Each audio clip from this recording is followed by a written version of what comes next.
Hello दोस्तों, welcome my YouTube channel. दोस्तों, आज आप सबके लेकर आए हैं यूपी ट्रिपल एस सी पेट 2025 के मोस्ट इम्पॉर्टेंट प्रैक्टिस सेट। तो इसमें फुल डिस्कस करेंगे इस प्रैक्टिस सेट में, ठीक है। तो इससे पहले 10 प्रैक्टिस सेट करवाया जा चुका है। आप सब प्ले लिस्ट में जाकर सब वीडियो को ज़रूर देखें। तो आप सबको हम बोले हैं आपके एग्ज़ाम तक लगभग 40 प्रैक्टिस सेट करवाएंगे। 40 से भी ज़्यादा हो सकता है, लेकिन मिनिमम तो 40 करवाएंगे, ठीक है। तो आप सब सब वीडियो को देखें। अभी आप सबका प्रैक्टिस नंबर 11 है। अब यहाँ से आप सबको जो करंट अफेयर था पहले वाले में, तो 2022, 2023, 2024 का आप सब पढ़ रहे थे ना। इस प्रैक्टिस सेट में सब करंट अफेयर आप सबको मिलेगा 2025 का, एकदम अपडेटेड करंट अफेयर। तो पुराना वाला करंट अफेयर भी आप सब पढ़ चुके हैं और नया वाला भी करंट अफेयर आप सब पढ़ेंगे इसमें, ठीक है। और एकदम अपडेटेड एक प्रैक्टिस सेट है जिसमें 5 ऑप्शन वाला इसमें भी देखेंगे, जैसे आयोग पूछ रहा है, ठीक है। तो हर तरीके से इसमें कवर होगा। 10 प्रैक्टिस सेट पहले वाले भी पढ़े और इस वाला प्रैक्टिस सेट। तो आप सब पूरे वीडियो में बने रहें और इसी तरीके से आप सबका एग्जाम में क्वेश्चन आएगा, ठीक। तो पहला क्वेश्चन क्या है, निम्नलिखित में से किसने हड़प्पा संस्कृति के विघटन के लिए इंद्र को उत्तरदायी माना। मतलब है जो हड़प्पा सभ्यता का जो विघटन हुआ है उसका मतलब किसको उत्तरदायी माने थे, ये कौन थे। तो ये थे मार्टिन व्हीलर साहब, ठीक है। तो ऑप्शन इसका क्या बन जाएगा, बी। मोस्ट इम्पॉर्टेंट है। तो यहाँ पर देखिए 5 ऑप्शन है, ऐसे सेम टू सेम आप सबको एग्जाम में भी मिलेगा, इसलिए आप सब प्रैक्टिस सेट यहीं से कर लीजिए अभी से ही, ठीक है। तो इसका हो जाएगा बी ऑप्शन। क्वेश्चन नंबर 2 क्या है, निम्नलिखित में से कौन सा जैन ग्रंथ जैन भिक्षुओं के लिए नियमों का वर्णन करता है। मतलब जैन ग्रंथ का नाम बताना जो जैन भिक्षुओं के लिए नियम का वर्णन करता है। तो दूसरा का ऑप्शन क्या बन जाएगा, ये बन जाएगा आचरांग सूत्र। तो कभी कभी आप सबसे ऐसे पूछ लेगा कि आचरंग सूत्र किस धर्म से संबंधित है, तो आप बताएंगे जैन ग्रंथ है, ठीक है। तो ऑप्शन इसका क्या बन जाएगा, ऑप्शन ए। इसमें क्या है कि जो जैन साहित्य प्रकृति एवं संस्कृत दोनों भाषा में मिलते हैं, ठीक है। तो ऐसा नहीं कि जैन संस्कृत जो साहित्य है केवल प्रकृति या केवल संस्कृत। जो जैन साहित्य है ना, संस्कृत में भी वर्णन है और किसमें, प्राकृतिक भाषा में, दोनों में। और जैन जो साहित्य है ना, जैन साहित्य को क्या बोला जाता है, आगम बोला जाता है। एक क्वेश्चन पूछा गया है, जैन साहित्य को क्या बोला जाता है, आगम, ठीक है। और इसकी संख्या कितना बताई गई है, 12। जैन साहित्य में आगमों की संख्या कितनी, 12 है। एक ग्रंथ और आप सबसे पूछा जाता है, भगवती सूत्र। भगवती सूत्र भी जैन ग्रंथ है, ठीक है। और इसके माध्यम से जो 12 महाजनपद है ना, 12 महाजनपदों की जानकारी इसके माध्यम से मिलती है भगवती सूत्र से।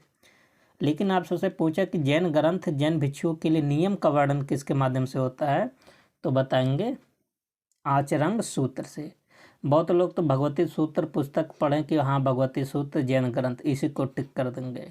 आप सब बताइए कितने लोग बी को लगाए थे। इसका ऑप्शन होगा ए। क्वेश्चन नंबर 3 देखिए, मोस्ट इम्पॉर्टेंट ए भी है, ठीक है। कह रहा कि निम्नलिखित में से अशोक का कौन सा शिलालेख 5 यवन राज्यों में धर्म प्रचारकों के भेजने का वर्णन मिलता है।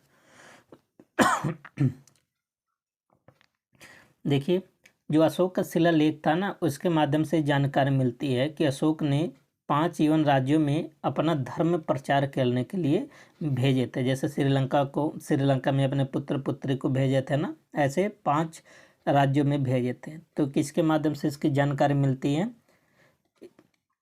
13वें शिलालेख, अशोक के 13वें शिलालेख के माध्यम से इसकी जानकारी मिलती है।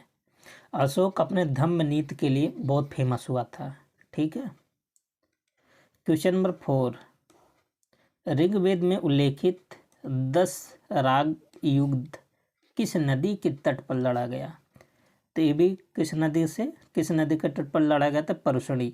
और परशुणी नदी को ही क्या बोला जाता है, रावी नदी, ठीक है, याद कर लीजिए। और इसका वर्णन कहाँ मिलता है, 10 राग मतलब 10 राजाओं का युद्ध, ठीक है। ऋग्वेद के 7वें मंडल में इसका वर्णन मिलता है। ऋग्वेद का कौन सा मंडल, ऋग्वेद के 7वें मंडल में 10 राग युद्ध का वर्णन मिलता है। और परसुनी नदी कहिए चाहे रावी नदी कहिए, इसी के तट पर लड़ा गया था। ठीक है, ये अच्छा, ये युद्ध किसके लिए लड़ा गया था, किसके संदर्भ में लड़ा गया, तो आप बताएंगे उत्तराधिकार के लिए।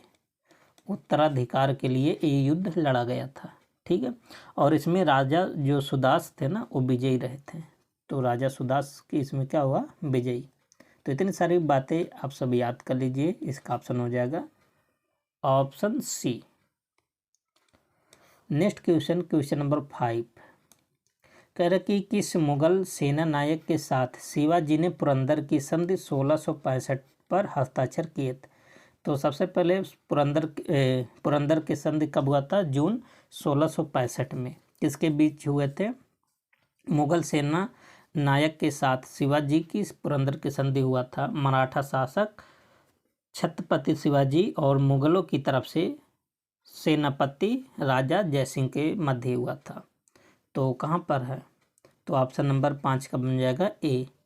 तो ये याद कर लीजिए, पुरंदर की संधि शिवाजी और जयसिंह के मध्य हुआ था। जयसिंह किसके तरफ थे, अभी आप सबको बताया ना, जो जयसिंह थे ना मुगलों की तरफ से सेनापति कौन बने थे, जयसिंह साहब बने थे। और इसके जो नतीजे आए थे इस संधि के, जो प्रमुख जो नतीजे थे इम्पोर्टेंट आप सबको बता दें। इसमें क्या हुआ था कि शिवाजी ने 23 किले 23 किले मुगलों को दे दिया। ठीक है, और अपने पास कितना किले बचा के रख लिए, 12 किले। मुगलों को दिए थे 23 और अपने पास कितना किले बचा के रख लिए थे, 12 किले। और दूसरा निष्कर्ष क्या इसमें निकला था, शिवाजी के पुत्र जो संभाजी थे को मुगल दरबार में 5,000 रुपये का मनसब दिया गया। ठीक है, तो याद कर लीजिए किसको, शिवाजी के पुत्र थे संभाजी को। अगला क्वेश्चन क्या, क्वेश्चन नंबर 6 निम्न अवसरों में से किस एक पर जन गण मन पहली बार गाया गया था। इम्पोर्टेंट है, कई बार रिपीट क्वेश्चन हुआ। तो सबसे पहले 1911 में कांग्रेस का अधिवेशन हुआ था कोलकाता में। तो 1911 वाला कांग्रेस का अधिवेशन कहाँ हुआ था, कोलकाता में। दोस्तों एक आप सबके प्लेलिस्ट में मिलेगा भारतीय राष्ट्रीय आंदोलन, 5 नंबर का में आएगा। ठीक है, यहाँ से क्वेश्चन, तो आप सब वीडियो को, शॉर्ट वीडियो है, ठीक है, आप सब उसको देख लें और एक भी क्वेश्चन यहाँ से आप सबका गलत नहीं होगा। कितने भी डीप में क्वेश्चन बनाए, वो हैंड नोट्स है, एकदम बहुत अच्छे तरीके से बनाया गया, बहुत सोच समझ के। ठीक है, तो 1911 में भारतीय राष्ट्रीय कांग्रेस का अधिवेशन कहाँ हुआ, कोलकाता में हुआ था। अब पूछा जाता है कि इसके अध्यक्ष कौन थे। ठीक है, तो इसके अध्यक्ष कौन बनाए गए थे, बिशन नारायण जी। तो कोलकाता अधिवेशन का अध्यक्ष कौन थे, बिशन नारायण जी को अध्यक्ष बने थे, नारायण। ठीक है, और इसमें जो मेन इम्पोर्टेंट है कि जनगण मन पहली बार कब गाया गया था, 27 दिसंबर 1911 में पहली बार। ठीक है, और जो राष्ट्रीय गान है मूलतः किस भाषा में लिखा गया था, बंगाली भाषा में। इसको गाने में कितना सेकंड लगता है, 52 सेकंड, सबको पता होगा। और दूसरी बात जो बार बार आप सबसे एग्जाम में पूछा जाता है कि जनगण मन को भारतीय जो संविधान सभा है ये कब अपनाया था राष्ट्रीय गान को, तो 24 जनवरी 1950 को संविधान सभा ने इसको अपनाया था। ये याद कर लीजिए, मोस्ट इम्पॉर्टेंट पॉइंट है। ठीक है, तो कोलकाता अधिवेशन 1911 वाले का अध्यक्षता कौन की थे, बिशन नारायण जी ने। आगे क्या है, क्वेश्चन नंबर 7 निम्नलिखित में से किन्हें बम्बई त्रिमूर्ति के नाम से जाना जाता है। देखिए त्रिमूर्ति में कितना लोग शामिल होंगे, 3 लोग शामिल होंगे। ठीक है, तो एक थे मेहता साहब थे, ठीक है, और दूसरे थे तेलंग साहब और तैयब जी थे।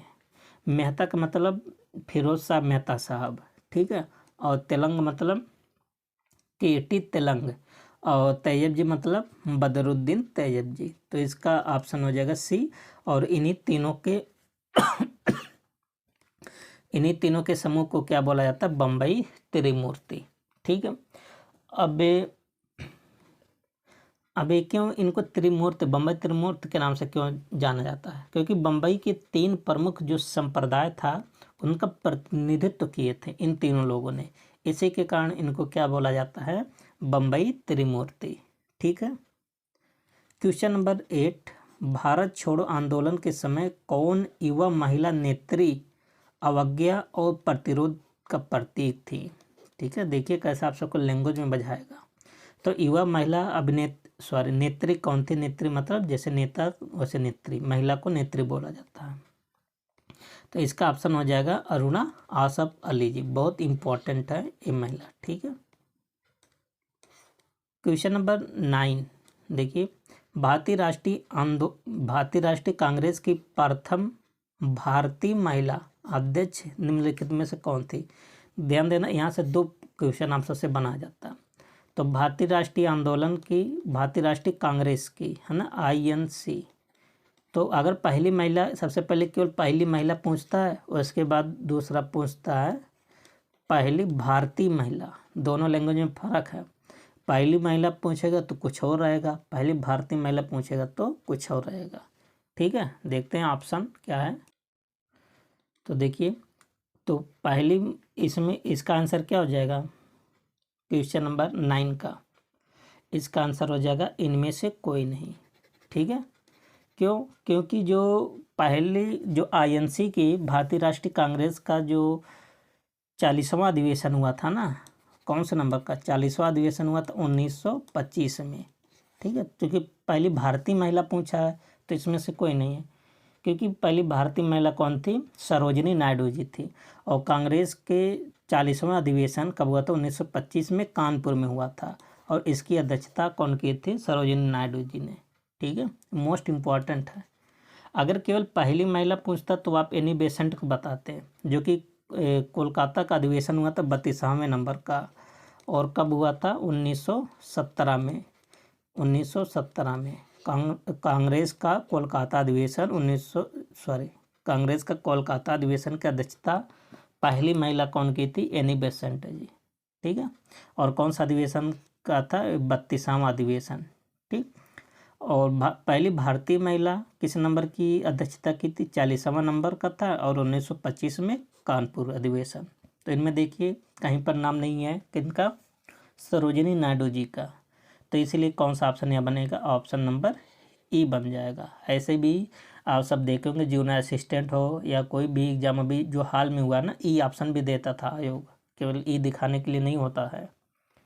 अच्छा, जो कांग्रेस का जो अधिवेशन हुआ था कानपुर में, इसमें रिजल्ट क्या निकला था?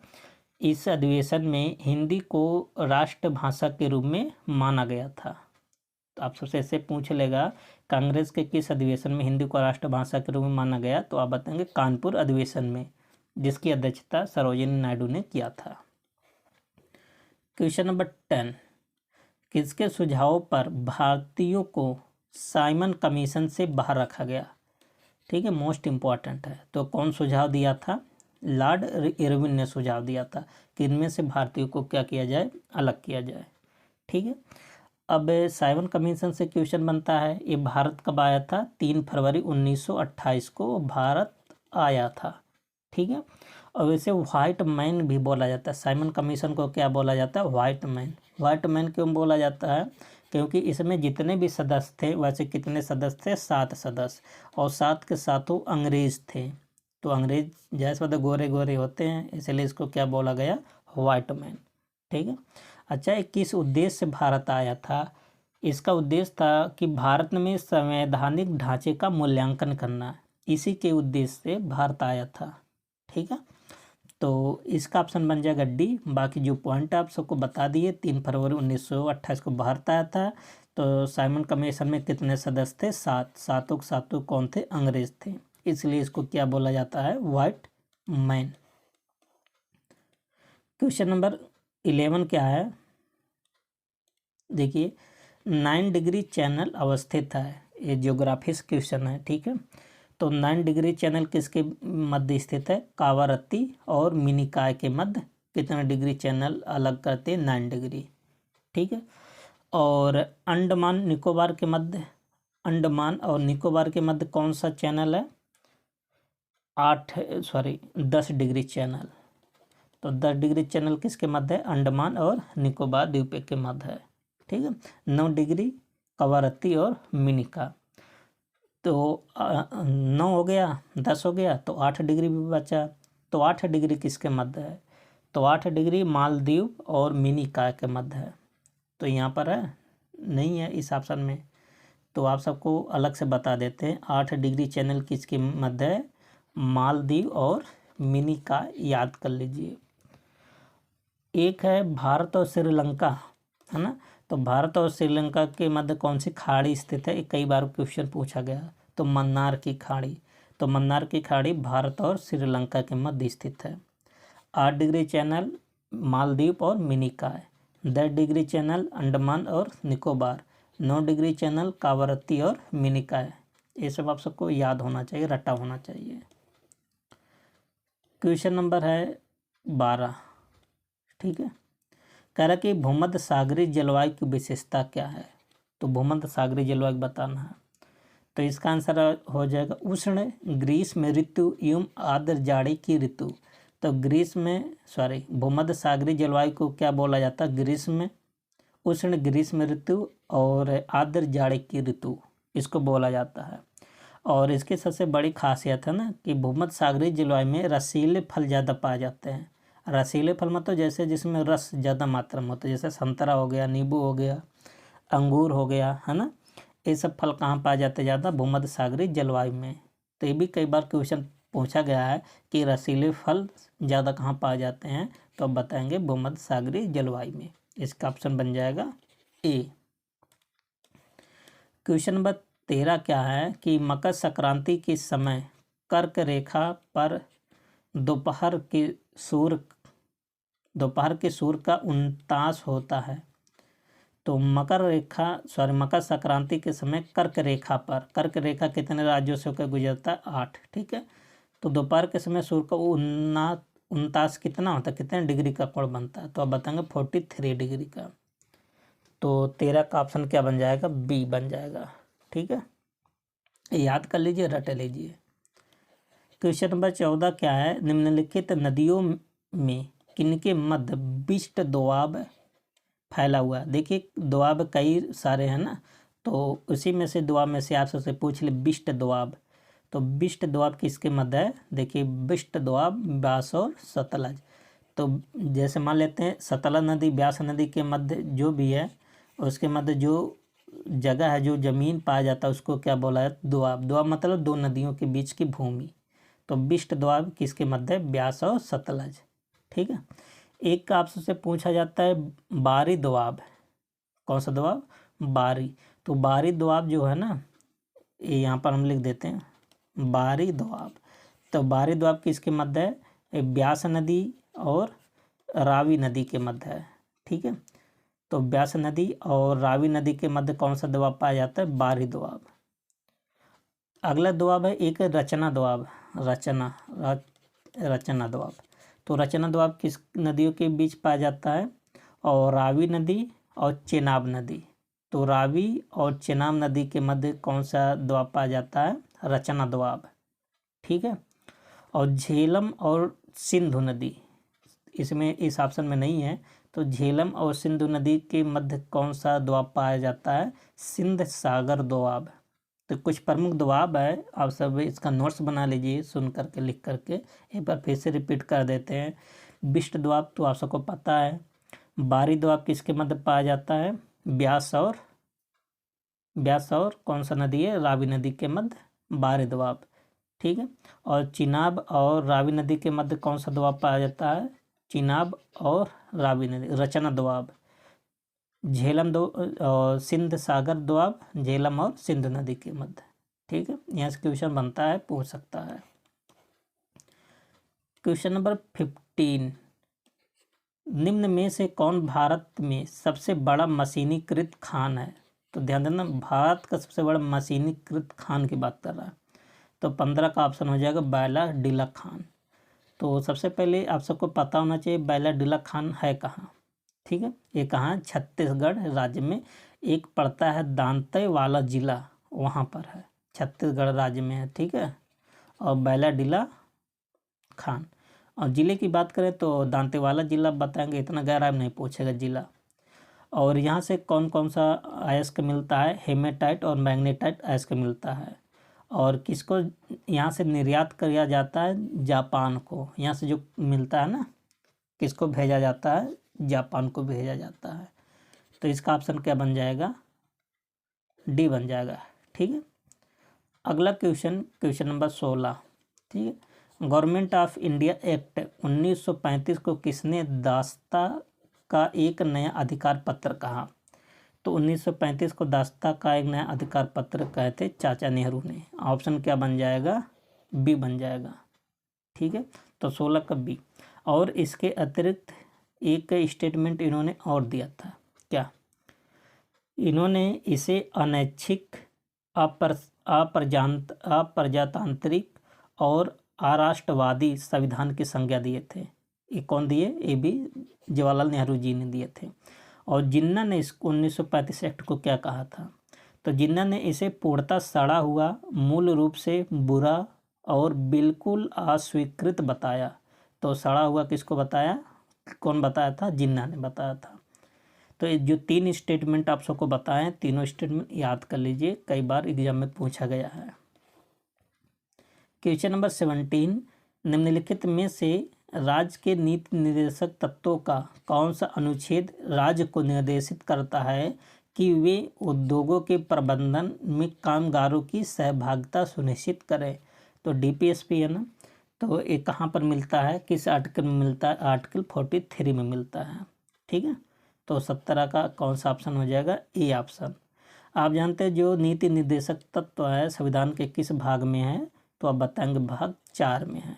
ठीक है, और ये जो 43 आर्टिकल है कब जोड़ा गया, आप कह सकते हैं कब जोड़ा गया था, 42वां संविधान संशोधन के माध्यम से 1976 में जोड़ा गया। ठीक है, अगला क्वेश्चन क्या है, क्वेश्चन नंबर 18, केंद्र सरकार और राज्य सरकारों को प्राधिकार प्राप्त होता है। मतलब केंद्र सरकार और राज्य सरकारों को प्राधिकार किसके माध्यम से प्राप्त होता है, ये आप सबको बताना है। तो ये सब अपना प्राधिकार, अपना पावर किसके माध्यम से लेते हैं, संविधान के माध्यम से। ठीक है, तो ऑप्शन क्या बन जाएगा, ए। क्वेश्चन नंबर 19, भारत का संघीय न्यायालय निम्नलिखित में से किस वर्ष स्थापित किया गया था। मोस्ट इम्पॉर्टेंट है। तो देखिए जो भारत का संघीय न्यायालय है ना, इनमें से कोई है ही नहीं इसमें। क्यों, क्योंकि भारत का जो संघीय न्यायालय था 1 अक्टूबर 1937 में स्थापित किया गया। कब, 1937, 1 अक्टूबर 1937 में। कहाँ पर स्थापित किया गया था, दिल्ली में। ठीक है, और ये भारत सरकार अधिनियम 1935 के अंतर्गत ये स्थापित किया गया था। तो भारत का जो संघीय न्यायालय है किस अधिनियम के तहत स्थापित किया गया था, 1935। और कब स्थापित किया गया था, 1937 में, 1 अक्टूबर 1937 को। कहाँ पर, दिल्ली में। ठीक है, तो इसका ऑप्शन बन जाएगा ई ऑप्शन, इनमें से कोई नहीं। क्वेश्चन नंबर 20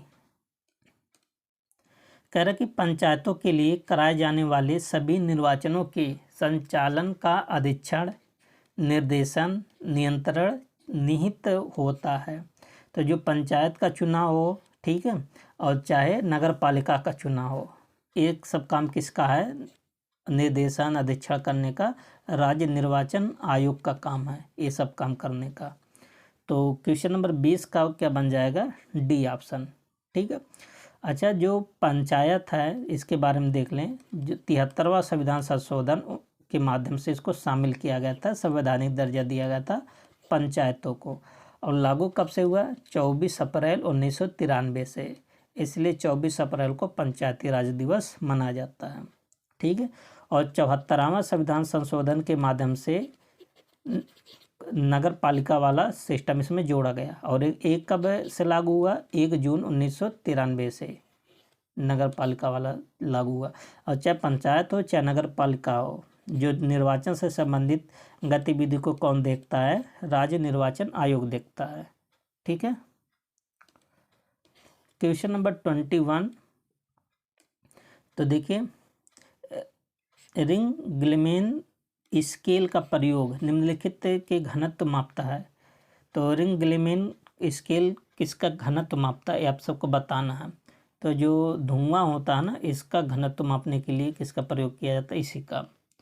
ध्वनि की तीव्रता को मापने के लिए किसका प्रयोग किया जाता है, डेसिबल का। ठीक है।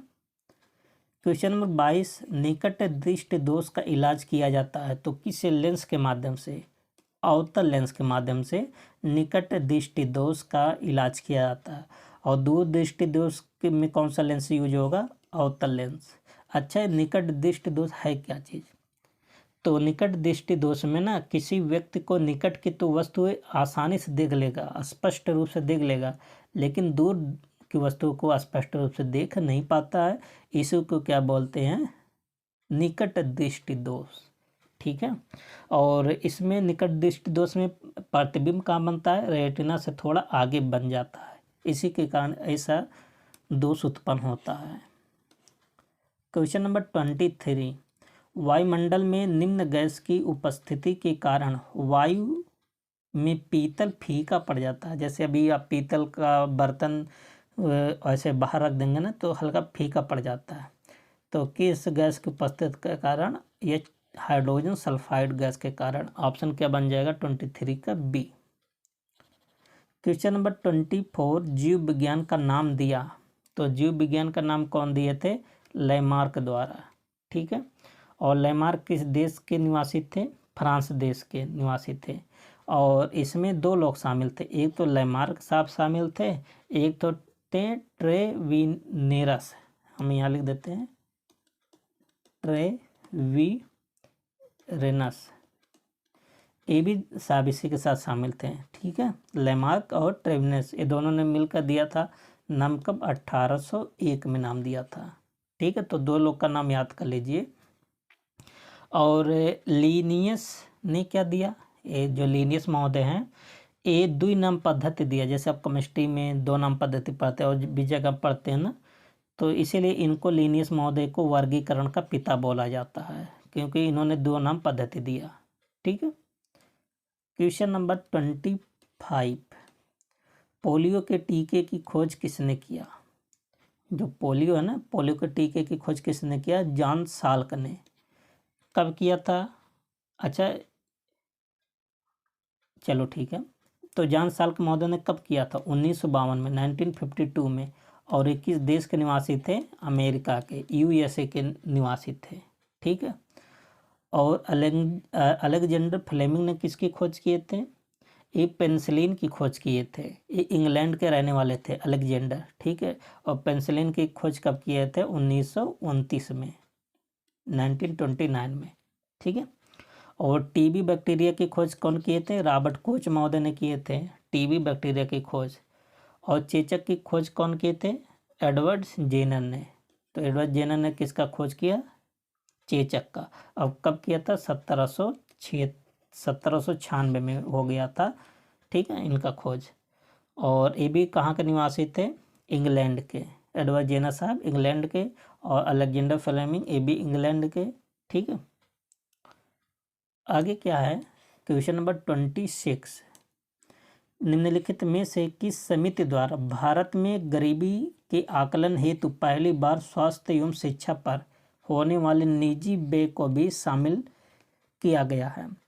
तो कौन से ऐसे समिति जो मतलब निजी व्यय को भी इसमें शामिल किए थे, तो 26 का ऑप्शन हो जाएगा तेंदुलकर समिति। ठीक है। और कब आया था, 2009 में, याद कर लीजिए, मोस्ट इम्पॉर्टेंट है। इसी टाइप से के दो समिति शायद पूछा गया था बीपीओ वाले में, या तो जूनियर असिस्टेंट वाले में। शायद जूनियर असिस्टेंट वाले में पूछा गया था, जूनियर से ना बीपीओ वाले में पूछा गया था। आप सब देख लीजिएगा, बट एक क्वेश्चन पूछा गया यहाँ से समिति के। ठीक है। और रंग राजन समिति, सेन समिति, इन सब के बारे में भी आगे बताएंगे जैसे क्वेश्चन मिलेगा। क्वेश्चन नंबर 27, सर्वप्रथम क्षेत्रीय ग्रामीण बैंक की शुरुआत कब हुआ था। तो आप जानते हैं कब हुआ था, 1975 में। ऑप्शन क्या बन जाएगा, सी बन जाएगा। अच्छा, अगर आप सबसे पूछा जाए कि क्षेत्र, ये तो क्वेश्चन पूछा गया आप सब पेपर में, लेकिन इसके हर पड़ोस के भी क्वेश्चन बनता है ना। तो किस आयोग की प्रस्तुति पर या संस्तुति पर पूछा गया था तो आप बताएंगे आरजी सरैया समिति। आरजी सरैया समिति की स्तुति के आधार पर एक आयोग गठित किया गया। ठीक है। अच्छा, जो क्षेत्रीय ग्रामीण बैंक है ना, केंद्र सरकार, राज्य सरकार और प्रवर्तक बैंक, आप कह सकते बैंक, इनका रेशियो क्या होता है? तो केंद्र सरकार का हिस्सा इसमें होता है 50%, राज्य सरकार का हिस्सा होता है 15%। ठीक है। और बैंक का हिस्सा कितना होता है इसमें? 35%। ये रेशियो याद कर लीजिएगा। केंद्र सरकार, राज्य सरकार और बैंक 50, 15, 35% का हिस्सा इसमें साझेदारी होता है। ठीक है। चलते हैं नेक्स्ट क्वेश्चन, क्वेश्चन नंबर 28 क्या है देखिए। राष्ट्रीय खाद्य सुरक्षा अधिनियम लागू हुआ था। तो ये भी मोस्ट इम्पॉर्टेंट है, यहाँ भी क्वेश्चन बनता है। ठीक है। तो राष्ट्रीय खाद्य सुरक्षा अधिनियम कब लागू हुआ था? 2013 में। ठीक है। तो देखिए 2013 यहाँ से कुछ किसी ऑप्शन में नहीं है, तो यह इसका ऑप्शन क्या बन जाएगा? ई। 5 जुलाई 2013 में लागू हुआ था। क्वेश्चन नंबर 29, भारत में national food for work programme किस वर्ष में शुरू किया गया? National food for work programme एक कब आया था? 2004 में आया था। ठीक है। अगर हम बात करें 14 नवंबर 2004 को शुरू किया गया था। ठीक। ग्रामीण विकास मंत्रालय के माध्यम से। तो कौन शुरू किया? ग्रामीण विकास मंत्रालय 14 नवंबर 2004 को। इसे जब शुरू किया गया था ना, तो उस समय कुल कितने जिलों में ये शुरू किया गया था? जो सबसे ज़्यादा पिछड़े जिले थे 150 जिले थे, इसमें शुरू किया गया था। ठीक है। 2004 को। मंत्रालय आप सबको याद करना, क्योंकि मंत्रालय भी कभी कभी पूछ लेता है। मुक्त बाजार अर्थव्यवस्था का एक महत्वपूर्ण पहलू क्या है? तो मुक्त बाजार, तो इसका एक महत्वपूर्ण पहलू क्या है? पूंजीवादी। ठीक है। अच्छा, आपसे से ये भी क्वेश्चन पूछता है कि अर्थशास्त्र और पूंजीवादी अर्थशास्त्र के जनक तो कौन है? Adam Smith. तो एडम स्मिथ महोदय को अर्थशास्त्र और पूंजीवादी अर्थशास्त्र का जनक बोला जाता है। ठीक है। इनकी किताब फेमस है, पूछा जाता है द वेल्थ ऑफ नेशंस। एक किताब किसका है? एडम स्मिथ का। ठीक है। क्वेश्चन नंबर 31, चपचार कुट राज्य का एक त्यौहार है। यह झूम ऑपरेशन के सबसे कठिन कार्य यानी जंगल साफ करने, मतलब जैसे जलाने के अवशेषों को साफ करना के पूरा होने के बाद मार्च के दौरान मनाया जाता, मतलब मार्च में मनाया जाता है। तो कुल मिला के चपचार कुट त्यौहार कहाँ मनाया जाता है? ये आपसे पूछा है। तो मिजोरम में मनाया जाता है। ठीक है। ऑप्शन क्या बन जाएगा? ए बन जाएगा। आगे क्या? क्वेश्चन नंबर 32, विश्व शरणार्थी दिवस हर वर्ष मनाया जाता है। तो आपसे एक क्वेश्चन पूछा जाएगा। ठीक है। इस टाइप का क्वेश्चन। तो विश्व शरणार्थी दिवस कब मनाया जाता है? 20 जून को मनाया जाता है। ऑप्शन क्या बन जाएगा? ए। तो ये प्रारंभ कब हुआ था? 20 जून 2001 को संयुक्त राष्ट्र संघ ने इसकी मान्यता दिया था। ठीक है।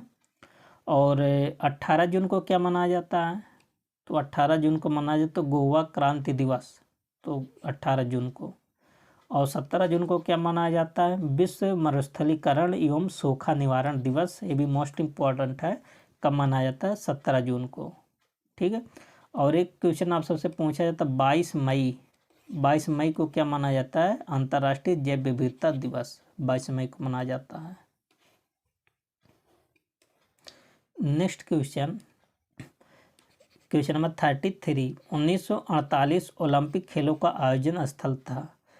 तो 1948 वाला इम्पोर्टेंट है। ठीक है। तो 1948 में ओलंपिक खेल का आयोजन कहाँ किया गया था? ये आप सबको बताना है। तो इसका आयोजन कहाँ किया गया था? लंदन में किया गया था। ठीक है। और इसी खेल में भारतीय हॉकी टीम ने इंग्लैंड को हराकर गोल्ड मेडल जीता था। ठीक है। इसलिए मोस्ट इम्पोर्टेंट है। क्वेश्चन नंबर 34, वन अनुसंधान संस्थान देहरादून की स्थापना इंपीरियल वन अनुसंधान संस्थान के रूप में की गई थी। किस वर्ष इसे इंपीरियल वन अनुसंधान संस्थान के रूप में स्थापित किया गया था? तो आप बताएंगे 1906 में। ऑप्शन बन जाएगा ए। क्वेश्चन नंबर 35 कह रहा कि राष्ट्रीय नमक सत्याग्रह स्मारक कहाँ स्थित है? ध्यान देना। अच्छा, आप सब अगर सोचेंगे तो नमक सत्याग्रह महात्मा गांधी जी कहाँ शुरू किए थे? गुजरात से। तो ये जाहिर सी बात है गुजरात में होगा। ठीक है, तो राष्ट्रीय नमक सत्याग्रह एक स्मारक बना है कहाँ पर? गुजरात में। ठीक है, 35 का ए ऑप्शन। अगर और अंदर आप सबसे पूछे कि गुजरात के किस जिले में है, तो आप बताएंगे नवसारी जिले में। ठीक है, डांडी नामक स्थान पर है। नवसारी जिला और डांडी नामक एक स्थान है। क्वेश्चन नंबर 36 भारत के कितने राज्य और केंद्र शासित प्रदेश उत्तर प्रदेश के सीमावर्ती हैं? ध्यान देना, राज्य और केंद्र शासित प्रदेश पूछा है, तो इनमें से कोई नहीं हो जाएगा। क्यों होगा? क्योंकि 8 राज्य और एक यूटी सीमा लगा, तो 8 और 1 कितना हो गया? 9 हो गया। ठीक है, जो कि यहाँ ऑप्शन में कोई नहीं है, तो ऑप्शन क्या बन जाएगा? ई। तो उत्तर प्रदेश से कुल कितने सीमा बनाता है? 8 राज्य, एक यूटी और एक अंतर्राष्ट्रीय सीमा, तो कुल 10 इसमें शामिल है। ठीक है, लेकिन ये 10 मत लगाइएगा क्योंकि अंतर्राष्ट्रीय का यहाँ जिक्र नहीं हुआ है।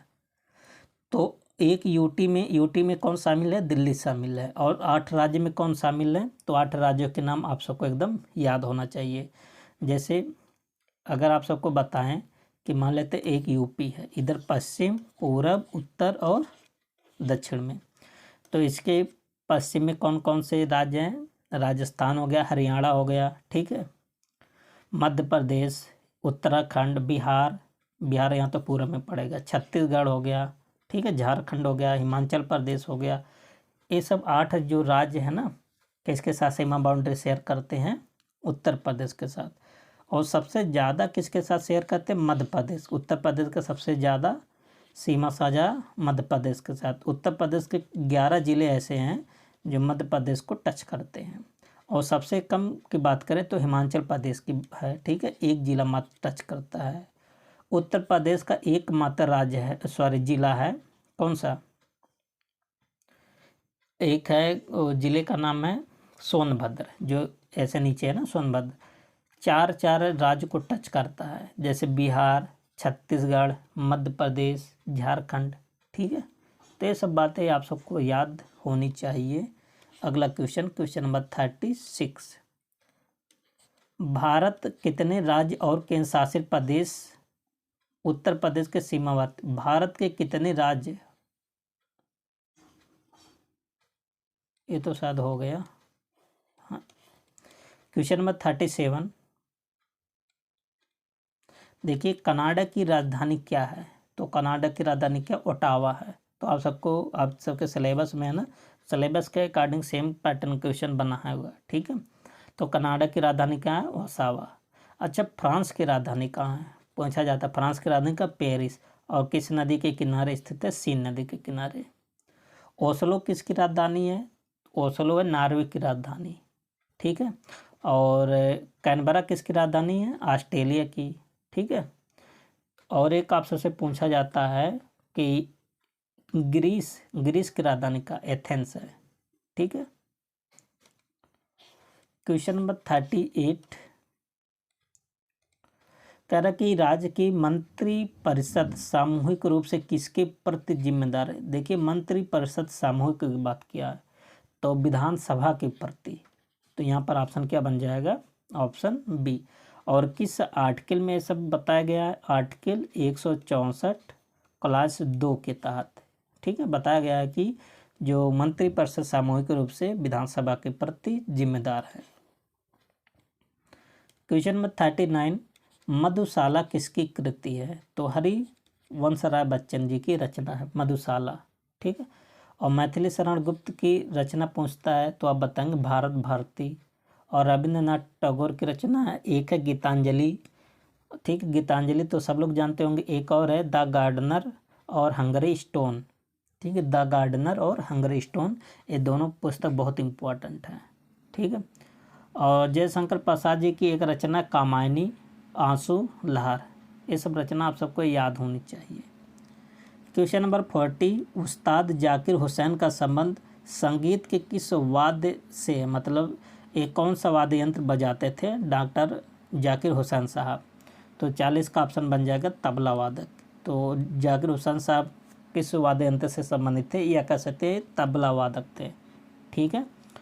और इसमें अगर बात करें बांसुरी वादक का नाम आपसे बताइए, तो इसमें दो लोग का नाम आपसे याद कर लीजिए। एक तो हरिप्रसाद चौरसिया और पन्ना लाल घोष, ये दोनों लोग क्या थे, बांसुरी वादक थे। ठीक है। और सितार वादक कौन थे? पंडित रविशंकर जी सितार वादक। और सरोद वादक में किनका नाम आप याद करेंगे? अमजद खान। तो अमजद खान सरोद वादक थे। क्वेश्चन नंबर 41 देखिए मैथ का सवाल है। ठीक है। 5 नंबर आपको जनरल मैथ आपको आनी चाहिए। ठीक है। बाकी तो 20 नंबर का वो तो आएगा ही। तो इसमें कह रहा कि सबसे बड़ी भिन्न कौन सा है। इस टाइप का सवाल आप सबको पहले भी प्रैक्टिस सेट में करवाया जा चुका है। ठीक है। तो इसमें देखिए अगर आप भिन्न का मान निकालेंगे तो 9/7। ठीक है। अच्छा इसमें देखिए 2 2 4, अच्छा 4 ऑप्शन है, 4 यही दिया ना। तो 7/9 का वैल्यू कितना आएगा? सबसे पहले ये आप भाग करके देखेंगे तो इसका वैल्यू आएगा 0.77 ऐसे आता रहेगा। और 11/13 का मान कितना आएगा? 0.84। और 22/25 का मान कितना आएगा? 0.88। और 6/7 का मान कितना आएगा? 857 आएगा। ठीक है। आप सब भाग करके देख लीजिएगा। तो इसमें सबसे बड़ा कौन सा है? यही आप सबको दिख रहा है 8, पहला वाला देख लीजिए 8। ठीक है। 8 फिर 8, यहाँ भी देखिए 8 है लेकिन यहाँ 8 है, यहाँ कितना है? 5 है। ठीक है। और यहाँ भी देखिए 8 है लेकिन यहाँ 4 है। तो सबसे बड़ा कौन सा? 8.88। क्वेश्चन नंबर 42 कह रहे कि व्यंजक को सरल कीजिए। देखिए एक क्वेश्चन आसान है। ठीक है। तो ऊपर देखिए कितने अंक पर दशमलव लगा? एक अंक और 2, कितना हो गया? 1 2 3 और 3 3 6। ऊपर कितने अंक पर दशमलव लगा? 6 अंक पर। ठीक है। नीचे 1 और 2 3 और 3 3 6। तो दशमलव तो हर जगह लगभग सेम वैल्यू पर लगा है। ठीक है। तो 6 अंक ऊपर भी है, 6 अंक नीचे भी है। जब आप दशमलव को हटाएंगे तो दशमलव क्या हो जाएगा? बराबर हो जाएगा। अब यहाँ देखिए नीचे 3 3 3 3 3 9, 9 से 1 9 को कैंसिल कर दीजिए, 1 3 से काट दीजिए, यहाँ बचा 3। ठीक है। तो 9 9 81, 81 3 81 में 3 से गुणा कर दीजिए, 3 एकम 3 8 3 24। तो 200 कितना आ जाएगा? 43 आ जाएगा। नेक्स्ट क्वेश्चन नंबर 43, एक कक्षा की परीक्षा में 5 छात्रों के प्राप्तांकों का औसत इतना है और उनमें से 3 के प्राप्तांकों का औसत 41 है। शेष 2 छात्रों के प्राप्तांकों का औसत, देखिए छात्र कितने? 2 हैं। ठीक है। आप सबको कुछ नहीं करना। 5 छात्र है, 5 छात्रों का टोटल निकाल लीजिए। तो 39.20 में 5 से मल्टीप्लाई कर दीजिए। ये 5 छात्रों का टोटल औसत निकलेगा, औसत नहीं टोटल निकलेगा।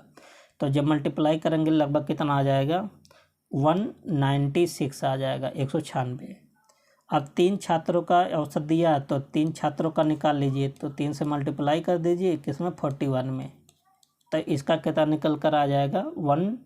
123। शेष 2 का निकालना, तो शेष 2 घटा दीजिए इसमें से। तो 196 में से 123 घटाएंगे, आएगा कितना? 73।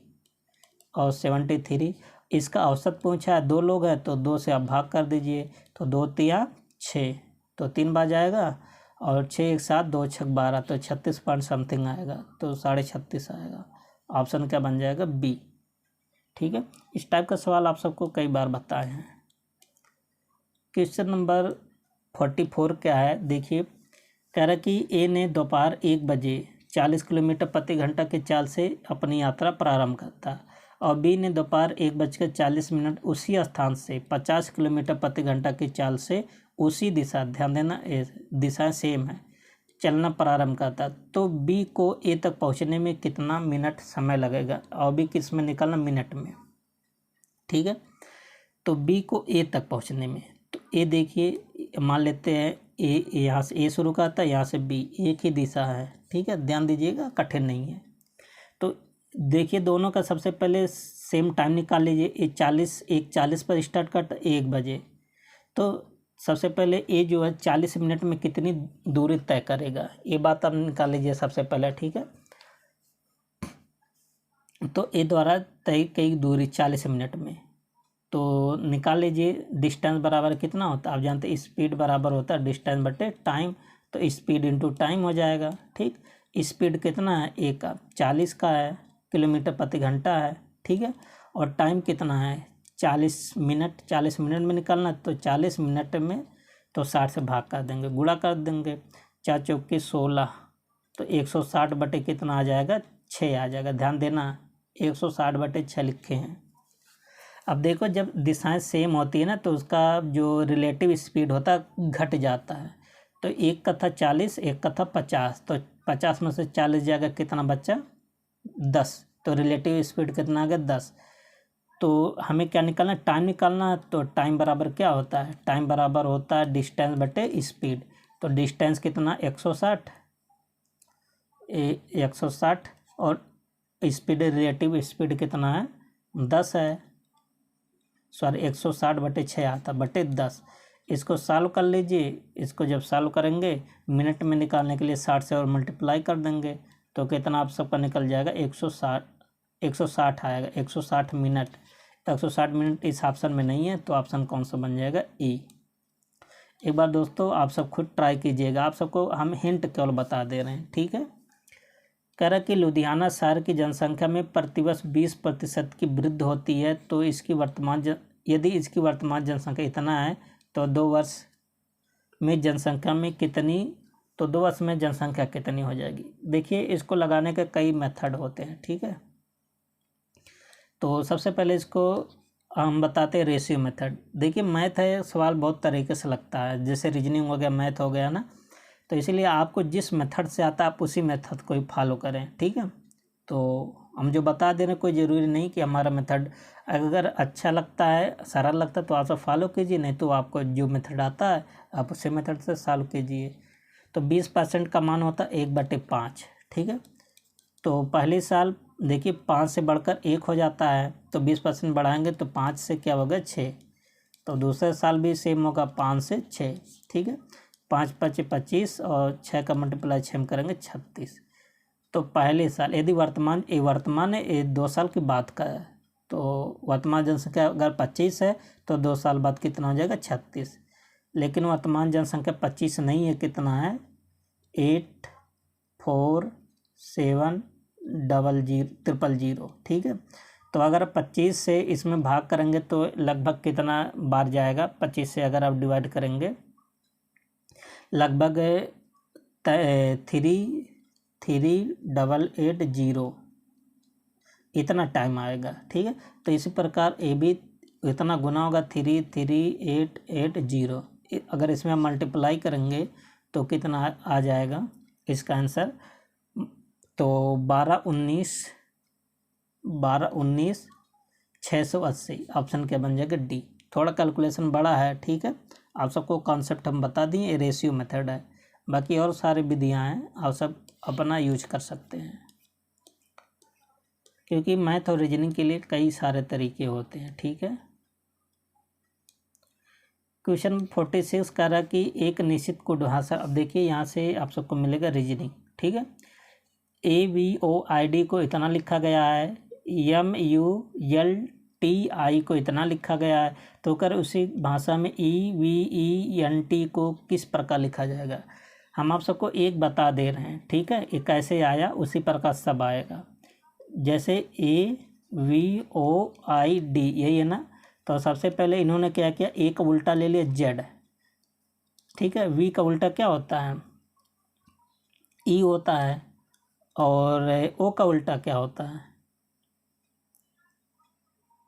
अब बताइए, आप सबको याद है। एक आप सबको ट्रिक है, LOVE, याद कर लीजिए, लव। ये दोनों आपस में अपोजिट हैं। देखिए वी का उल्टा ई का उल्टा वी, यल का उल्टा ओ का उल्टा यल, लव के नाम से याद कर लीजिए।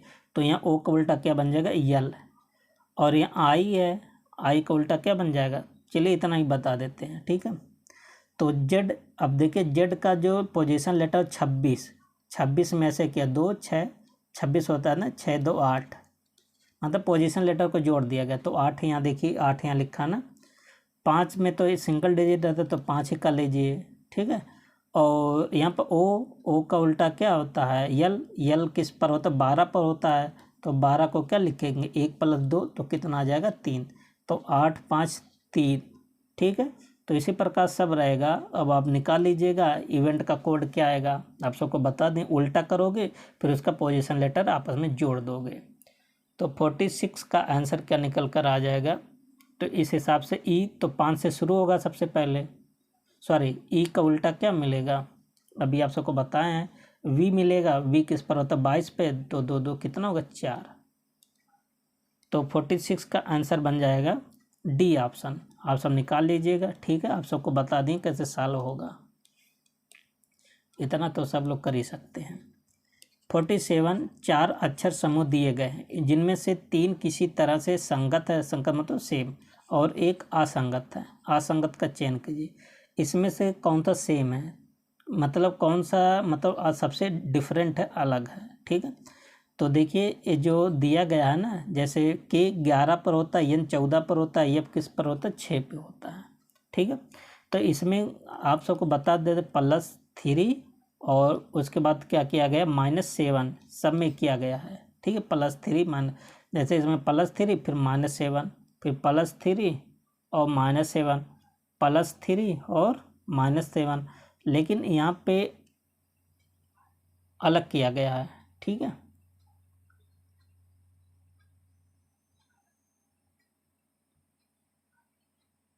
देखिए एन किस पर होता है, एन 14 पर होता है, एफ किस पर होता है 6 पे, 8 6 14 होता है ना। तो यहाँ पर 8 किया गया है, तो +3 तो किया गया, लेकिन -8 किया गया, जबकि कितना करना चाहिए, -7। तो ये ऑप्शन सबसे अलग है। देखिए इक्वेशन आप सब अलग अलग तरीके से सब लोग निकालते हैं ना, क्योंकि बहुत सारे लोग अलग अलग मेथड से जैसे डेट निकालने के लिए यूज करते हैं। तो आप सब इसको लगाइएगा, इसका आंसर हम बता दे रहे हैं, ठीक है। 48 का कौन सा बन जाएगा, बी ऑप्शन। 49 क्या है कि गीता का परिचय कराते हुए भानु कहता है, क्या कहता है कि वह मेरी नानी या दादी की इकलौती पुत्री है। भानु का गीता से क्या संबंध है, तो निम्नलिखित विकल्पों में से चुने। देखिए जो ब्लड रिलेशन का एक आया था जूनियर असिस्टेंट में, ठीक है। तो 49 का क्या बन जाएगा, आप सब ध्यान से देखिए। क्या गीता का परिचय कराने वाली भानु कहता है, ठीक है। भानु क्या कह रहा है कि वह मेरी नानी या दादी की इकलौती पुत्री, नानी की इकलौती पुत्री उसकी मम्मी हो गई, उसकी मम्मी का पुत्री उसकी बहन हो गई। तो भानु का गीता से क्या संबंध है, तो भानु उसका क्या लगेगा, भाई लगेगा। देखिए आप सबको एक लॉजिक बता देते हैं, बहुत लोग डायग्राम के माध्यम से बना के बताते हैं ना। ब्लड रिलेशन आ जाए ना, स्वयं पर अप्लाई करके ये सब फाइंड कर लिया करो कि हम हैं भानु और हमारी बहन है गीता। ऐसे जब आप आपस में रिलेशन बनाएंगे ना, तो बहुत जल्दी आ जाएगा और गलत बहुत कम होगा, ठीक है। तो इस प्रकार से आप सब निकाल सकते हैं बिना डायग्राम के माध्यम से, लेकिन स्वयं पर अप्लाई करके आप सब निकालना है। क्वेश्चन नंबर 50 क्या है, वेन डायग्राम से क्वेश्चन है रीजनिंग का, ठीक है। क्वेश्चन नंबर 50 देखिए, कह रहा कि सभी पलंग 4 पाई है। मान लेते ये पलंग है और ये वाला क्या 4 पाई, सभी पलंग क्या होगी 4 पाई, और सभी सोफा पलंग है। सभी सोफा यहाँ रहेगा, सभी सोफा तभी तो पलंग होगा, ये पलंग है, सभी सोफा, ये अंदर सभी सोफा क्या हो गया, पलंग हो गया, ठीक है। तो इस प्रकार बनेगा, सभी सोफा पलंग हो गया और सभी पलंग क्या हो गया, 4 पाई हो गया, ठीक। तो निष्कर्ष क्या निकला कि सभी सोफ़ा चारपाई हैं, सभी सोफ़ा चारपाई। देखिए अंदर से जब बाहर आएंगे तो सभी फॉलो करेगा, बिल्कुल बात सही पहला वाला। कुछ पलंग सोफ़ा है, कुछ पलंग सोफ़ा है, बाहर से अंदर जा रहा है, ये भी फॉलो करेगा, ये भी बात सही है। तो दोनों फॉलो कर रहा है, ठीक है। तो दोनों फॉलो कर रहा है, तो निष्कर्ष 1 और 2 दोनों फॉलो करते हैं, ठीक। अब दोस्तों इसके बाद आपको मिलेगा 5 क्वेश्चन इंग्लिश का, ठीक है। सबसे पहले आप सब इंग्लिश का क्वेश्चन पढ़िएगा, पैसेज पढ़िएगा उसके बाद, ठीक है। हम आप सबको आंसर बता दे रहे हैं, आप सब इसको वीडियो को रोक करके आप सब जरूर पढ़िएगा, ठीक। कह रहा कि which of the following labels is most appropriate for the author of the given passage, ठीक है। तो कौन सा सबसे ज़्यादा मोस्ट अप्रोप्रिएट है, तो इसमें आप सब अगर निकालेंगे ना तो इन्वायरमेंट एंथोटिस्ट, ठीक है, एंथोटिस्ट। तो ऑप्शन क्या बन जाएगा, डी। 52 का है, where can one read the complete history of a tree. तो 52 का आप सब बताइए क्या आंसर पाए हैं। तो आप सब आंसर पाए होंगे, on it's trunk when it is cut down. Option क्या बन जाएगा, बी बन जाएगा। 53 क्या है कि select the most appropriate meaning of the given idioms. तो आइडियम्स क्या निकालना है, in the nick of time. तो इसका आइडियम्स क्या बन जाएगा, ये तो आसान है, आप सब कर लेंगे। 53 का क्या निकल कर आया, at the last possible moment, इसी को बोलते हैं in the nick of time, ठीक है। 54 select the most appropriate synonyms of the given word, है ना, गया डी। इसका मोस्ट सिनोनिम्स क्या बन जाएगा। तो 54 का ऑप्शन आप सब बताइए क्या आप सब निकाल रहे हैं। तो फ्लैशी, ऑप्शन क्या बन जाएगा, सी। और लास्ट क्वेश्चन इंग्लिश का है, कह रहा कि select the most appropriate option to fill in the blank. In the United State of America 2 dozen peoples due to the present cold wave. तो इसमें क्या भरा जाएगा। तो 55 का ऑप्शन बताइए कौन सा ऑप्शन बता रहे हैं। तो जो ऑप्शन बता रहे हैं आप सही, बहुत सही करेक्ट ऑप्शन बता रहे हैं, हैव बीन किल्ड, ठीक है। अब आगे क्या हिंदी का क्वेश्चन है, क्वेश्चन नंबर 56। तो हिंदी वाला क्या है कि निम्न में संधि का कौन सा युग्म गलत है, ठीक है। तो गलत आपको बताना है, ठीक है। तो देखिए यहाँ पर सी गलत दिख रहा है, क्योंकि श्रद्धानंद का होगा श्रद्धा प्लस आनंद होता है, ठीक है। बाकी सब सही है। अनुदित का होगा अनु प्लस उदित, अविंद्र का होगा अवनि प्लस इंद्र, नयन का ने प्लस अन, लेकिन श्रद्धानंद का क्या होगा श्रद्धा प्लस आनंद। तो इसमें कौन सा संधि है। तो 56 का हो जाएगा ऑप्शन सी। और इसमें आप सब संधि बताइए कि कौन सा संधि है। तो दीर्घ स्वर संधि, कौन सा संधि है, दीर्घ स्वर संधि। Question number next, question number 57। 57 क्या है कि विष का विलोम आप सबको बताना है। तो विष का विलोम क्या होगा, विष का विलोम सॉरी विष नहीं विज्ञ, अज्ञ क्या होता है विज्ञ। ऑप्शन क्या बन जाएगा, डी ऑप्शन, ठीक है। तो 57 का क्या बन गया, डी। और भी आप सबको जैसे प्रज्ञ, तो प्रज्ञ का विलोम क्या होता है मूढ़ या अप्रज्ञ। तो प्रज्ञ का अप्रज्ञ, ठीक है। और एक आपसे से पूछा जाता जागरण। तो जागरण का होता है क्या शयन, जागरण मतलब जागना, शयन मतलब सोना। उपकार का पूछा जाता है अपकार, आदर का अनादर। ये सब विलोम आप सबको याद होनी चाहिए। 58 क्या है, निम्नलिखित में से स्त्रीलिंग शब्द को चुनिए। तो कौन सा स्त्रीलिंग है। तो धुआं, भत्ता, कार, धावा। ये सब देखिए सब पुल्लिंग है, धुआं, भत्ता, कार, धावा। तो इसमें से कोई स्त्रीलिंग नहीं है, इसलिए कौन सा बन जाएगा, ई ऑप्शन बन जाएगा। क्वेश्चन नंबर 59, जिसे बुलाया ना गया हो उसके लिए एक वर्ड क्या होगा। तो जिसको बुलाया ना गया उसको बोलते अनाहूत बोलते हैं। ऑप्शन क्या बन जाएगा, सी अनाहूत। मुगल बादशाह शाहजहां ने किस कवि को महाकवि राय की पदवी दी, ठीक है। तो किसको दिया था, देखिए जो मुग़ल बादशाह शाहजहाँ था ना, महाकवि राय की उपाधि किसको दिए थे? सुंदर दास को दिए थे। तो सुंदर दास तो इसमें है नहीं, धर्मदास है, तो इसे कोई मतलब नहीं। तो यहाँ भी कौन सा ऑप्शन बन जाएगा? ई ऑप्शन, सुंदर दास यहाँ होना चाहिए। ठीक है। अब दोस्तों देखिए, इसके बाद 5 क्वेश्चन 2 पैसेज का मिलेगा हिंदी का। ठीक है, आप सब हिंदी का पैसेज जो वीडियो को रोक रोक करके पढ़िएगा। ठीक, क्वेश्चन नंबर 61 का अगर आप सब पैसेज पढ़े हैं तो आप सब आंसर बताइए। ना 3 में ना 13 में मुहावरे का कौन सा अर्थ ठीक लगता है? ये तो ग्रामर से हो गया। ठीक है, अभी पैसेज से नहीं पूछा। तो ना 3 का ना 13 का, इसका मतलब होता है किसी भी गिनती में ना आना। ऑप्शन क्या बन जाएगा? डी बन जाएगा, ई वाला हो गया। ठीक है। और 62 क्या, भर्त्सना का क्या तात्पर्य है? तो इसका मतलब क्या, मीनिंग आप सबसे पूछा है कि निंदा और तिरस्कार करना भर्त्सना का अर्थ होता है। अब देखिए पैसे से क्वेश्चन पूछा है कि लेखक की परेशानी का क्या कारण था? आप सब बताइए। आप सब पैसेज पढ़े हैं ना? तो लेखक और उनके जैसे साहित्यकारों को भविष्य कभी क्षमा नहीं करेगा, जैसे भीष्म को आज तक क्षमा नहीं किया गया। ठीक है, तो ऑप्शन ए बन जाएगा। क्वेश्चन नंबर 64, ए भी पैसेज से ही है, तो आप सब आंसर बताइए इसका 64 का।